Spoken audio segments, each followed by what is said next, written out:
Oke, kembali lagi di channel saya. Makasih buat kalian yang sudah mengklik video ini ya. Kali ini kita membahas terkait Amin Rais ya, yang cukup memprihatinkan atau kasihan sekali. Sudah tua tapi karena ulahnya wibawanya hilang ya.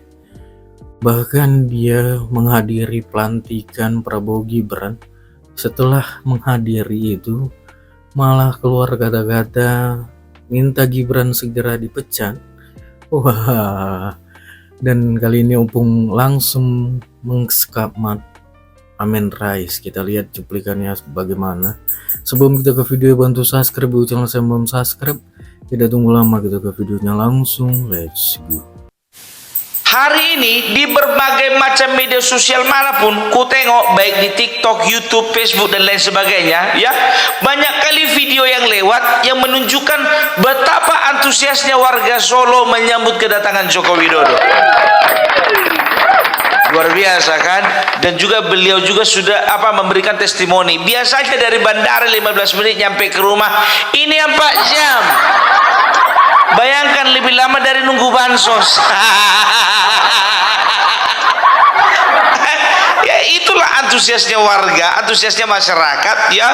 Betapa saat ini sosok yang dicintai datang kembali ke kampung halaman. Biar tahu kalian, jujur aja aku bilang ya, baru ini ada presiden disambut masyarakatnya ya dengan begitu meriahnya, dengan begitu sukacitanya. Bahkan Amin Rais pun kalau sempat dia presiden 3 periode, nggak ada kayak gitu sambutan masyarakat. Kalau misalnya, biarlah dulu berangan-angan, berandai-andai dia, biar senang hatinya. Ya, kita bisa lihat juga bagaimana ya video pisah sambut yang dilakukan oleh presiden yang baru terhadap presiden yang lama. Beliau mengantarkan Presiden Joko Widodo menuju ke Bandara Halim Perdana Kusuma ya. Kalau bisa dikatakan ya luar biasa lah, sampai ada satu staf dari Bapak Jokowi ketika dia masih menjadi presiden, itu seorang perempuan yang bisa dikatakan dia perempuan tangguh. Karena apa? Semua yang atur jadwal apa segala macam itu adalah beliau ya. Ibu apa ya, aku lupa namanya, tapi tangis beliau itu pecah ketika dia mengantarkan Bapak Jokowi ya ke Halim Perdana Kusuma. Jadi artinya apa? Beliau ini memang bukan hanya dicintai masyarakat ya, yang kata orang-orang sana pencitraan. Orang dekatnya pun juga sangat mencintai Bapak Joko Widodo. Ya kan? Itu dia. Itulah saking nggak bisa mau nggak mau berpisah dengan orang yang bisa dikatakan sudah memiliki jasa banyak, ya, memiliki bakti yang banyak untuk bangsa ini. Iya. Dan tahu kalian lihat, ya, kan ku bilang kemarin itu Amin Rais datang waktu pelantikan, duduk di barisannya Yusuf Kala. Aku juga heran, ngapain kawan ini? Lupa, rupanya dia mantan ketua MPR tahun 19 sampai 2004 kalau nggak salah. Tapi itu kan 20 tahun yang lalu. Ya, tapi itulah gimana pun juga ya, presiden, wakil presiden, ketua MPR, DPR yang masih hidup dipersilakan dan juga diberikan undangan untuk datang. Tapi tahu enggak kalian, datang pun dia di situ, balik lagi dia ke acaranya si Refli Harun, bukan yang positif yang disampaikan, yang enggak disampaikannya. Apa dibilangnya, ceritalah dia ya kan, waktu disebutkan nama Bapak Prabowo dan juga keluarganya ya, semuanya tepuk tangan. Ketika disebutkan dan disorot kamera disorot kamera itu anak-anak Joko Widodo, ada Kaisang, ada juga Bobby dan juga keluarganya yang lain, semua teriak hu katanya. Dari mana dapat isu itu kawan itu? Entah karena datang dianya makanya teriak orang hu. Gue bilang sama kalian ya, selama Amin Rais masih hidup dan juga berbicara di depan layar kamera, tidak satupun yang bisa kalian percaya. Entah sorakan itu sama dia, nggak tahu juga kita. Kan begitu kan? Itu dia makanya. Dan juga apa dibilangnya, ya kan? Dibilangnya lah, nanti kita minta sama Bapak Prabowo supaya diperhatikan itu si Gibran itu, si Fufafa itu. Kalau bisa 3 bulan langsung gantikan katanya. Lapet. 3 bulan gantikan, kau kira kayak ganti apa? Kayak ganti spray sama ganti sarung bantal. Selama Gibran masih nongkrong sebagai wapres, sampai kapanpun tidak pernah dapat berkah dari Allah SWT. Hanya akan menimbulkan petaka lebih lama lagi, ya. Nah, jadi kita minta atas nama kita semua, tolong diperhatikan Pak Prabowo. Jadi kalau bisa 3 bulan setelah ini itu segera diganti, lupakan sama sekali, ya. Enak kali muncul kau itu ngomong 3 bulan, 3 bulan digantikan, 3 bulan digantikan. Percuma manusia kayak gini ketua MPR kan?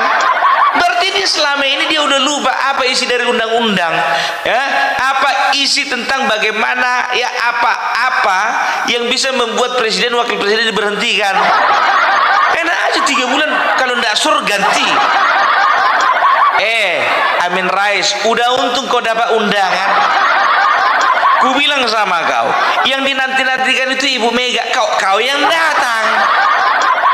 Yang ditunggu-tunggu kedatangannya Ibu Mega nggak datang, yang nggak ditunggu-tunggu datang. Ya, berpangkas pula dia. Biar ganteng pikirnya kan. Saya banget dia balik ke acaranya siapa itu, si Refli Harun, ya kan, yang jumlah pesertanya nggak seberapa itu. Ya kan, coba mana kemarin kan di challenge katanya mana jumlahnya banyak itu. Udah dibilang orang ini keluarnya aja besar, ya kan, disorotlah Refli Harun, Amin Rais dan segala macamnya itu, ya kan, supaya kelihatan meriah suasananya, meriah di antara mereka itu meriah. Kalau sama kita itu lebih bagus lagi kita nonton pertunjukan dangdut koplo.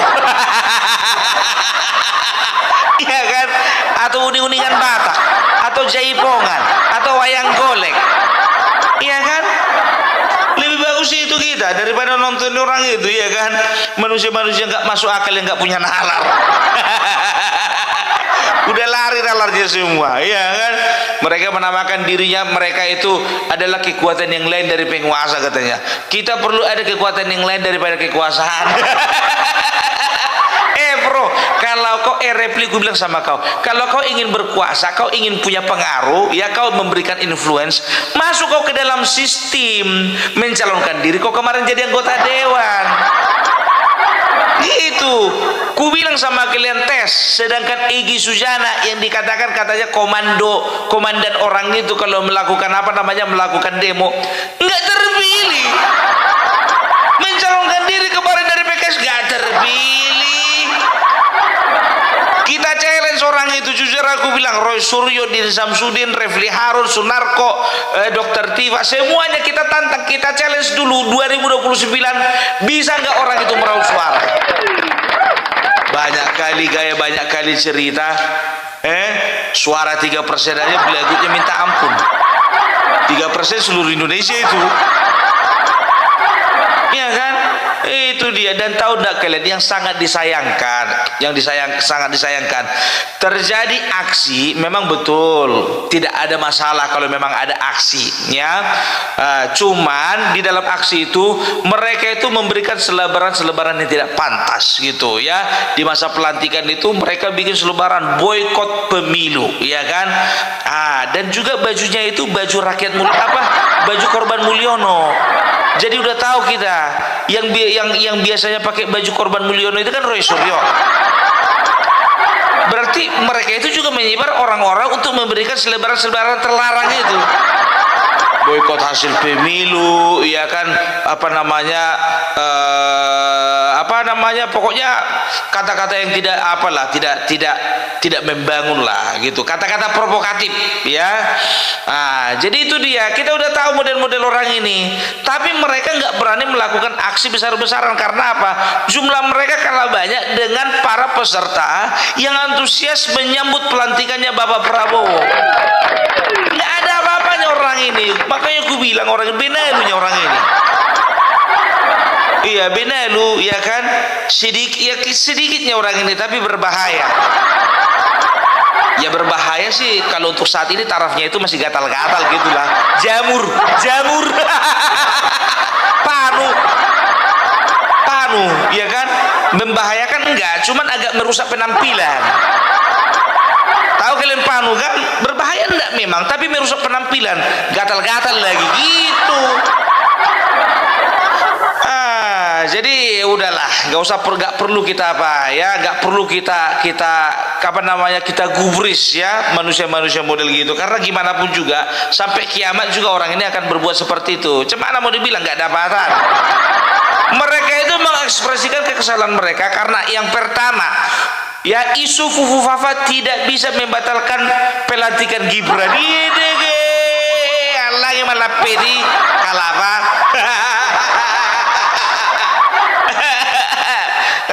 Kemarin keluar-keluarnya paling besar ya kan, apalagi si Harun. Setelah itu siapa namanya, Roy Suryo. Ini bisa dibuktikan. Simulasinya mana? Dari kemarin aku minta sama kau Roy Suryo, simulasinya mana? Tunjukkan secara saintifik, tunjukkan secara apa namanya, komputerisasi semuanya, kemungkinan yang terjadi, kalau kemungkinan yang mengarah bahwasanya Fufu Fafa itu punyanya Gibran. Dari kemarin sampai sekarang congormu itu berbusa, nggak pernah ada kami lihat buktinya. Banyak kali kayak orang ini, iya kan? Masih ngajar kau. Hati-hati kalian. Aku dapat cluenya ini. Dapat cluenya, berarti dapat benang birunya kita. Berarti mana tahu orang-orang yang menempelkan tadi itu selebaran itu mahasiswanya si Suryo. Dapat, berarti itu kerjaan kalian ini ya kan? Berarti mahasiswamu itu. Tanya dulu sama orang itu, uang kuliah orang itu halal atau enggak? Dan juga tanya dulu sama orang itu, kalau memang halal, mamanya tahu nggak orang itu lakukan demo? Ya, jadi hal-hal yang merusak seperti ini, ya, yang menodai seperti ini, ya jangan lagi dilakukan. Karena apa? Ini hari pelantikan, gitu loh. Ya memang kalian bilang tidak ada hukum yang mengatur, yang melarang bahwasanya tidak boleh melakukan aksi ketika pelantikan. Betul, nggak apa-apa kalian melakukan aksi. Tapi kalian nodai dengan mencemarkan nama baik, gitu loh. Itu kan pencemaran nama baik namanya itu. Ya bikin-bikin apa? Itu kan penilaian kalian kalau presiden penipu, ya Jokowi pembohong, Jokowi gagal, penilaian kalian itu. Tapi bagi kami 85% rakyat Indonesia, Jokowi adalah pemimpin yang berhasil. Makanya kalian kalau misalnya sudah selesai wisuda, cari kerja, jangan kelamaan nganggur. Jadi ketika ada orang ngajak demo jadi tergiur kalian. Banyak kali gaya kalian. Kerja. Kalau misalnya nggak ada lagi perusahaan mau nerima, ciptakan usaha, lapangan kerja sendiri bisa dibuat. Ya, mahasiswa kita harus kritis, masa itu harus kritis. Lambemu kritis, ngisi wong tuamu, wasem. Yo wes mulai digoleki wong tuamu kuwi. Nggak ngerti kita apa pola pikir orang ini, ya kan? Itu dia. Tapi gimana pun juga ada beberapa berita yang sangat menyenangkan ini. Karena apa? Apa namanya? Aku berpikir kemarin itu ya, Bapak Prabowo akan memilih para politisi-politisi itu mendapatkan jatah yang proporsional, ya pasti menteri lah gitu ya. Tapi aku terkejut ketika melihat Anies Mata, Fahri Hamzah, M Kodari, mereka itu bukan cuman ya, tapi mereka tidak menempati posisi menteri, tapi mereka menempati posisi wamen, wakil menteri, kan begitu. Aku hampir nggak percaya Fahri Hamzah itu wakil menteri. Ya seperti Budiman Sujatmiko juga, dia itu tidak masuk di dalam kementerian, tapi dia masuk sebagai kepala badan ya. Tapi aku melihat mereka itu berbesar hati. Ternyata Bapak Prabowo bisa menempatkan orang-orang yang tepat di kementerian-kementerian tersebut, dan jika beliau juga berjanji pada awalnya ya bahwa beliau akan lebih mengedepankan menempatkan orang-orang yang profesional dibandingkan daripada kepentingan politik.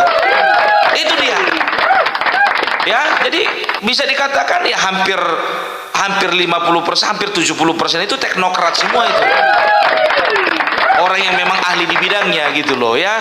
Jadi dari sinilah kita bisa lihat bahwasanya Bapak Prabowo memang tidak bisa diatur-atur, kan begitu ya. Maklumlah karena memang dia ketua umumnya, dia nggak perlu jaga-jaga perasaan orang.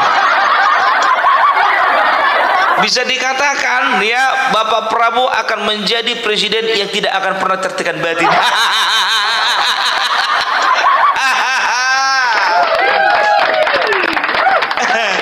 Ya iyalah, nggak akan tertekan batin. Orang dia pemimpinnya, dia leadernya. Dan juga nggak usah takut kalian ya, Bapak Prabowo itu anti korupsi itu. Coba cek kalian mulai dari partai ini berdiri, berapa persen ya, berapa persentase dari kader-kader mereka yang melakukan tindakan korupsi. Coba bandingkan dulu sama yang bertanduk satu itu. Oke, itu dia video. Gimana menurut kalian? Coba komen di bawah, dan sampai bertemu di video saya selanjutnya. Buah.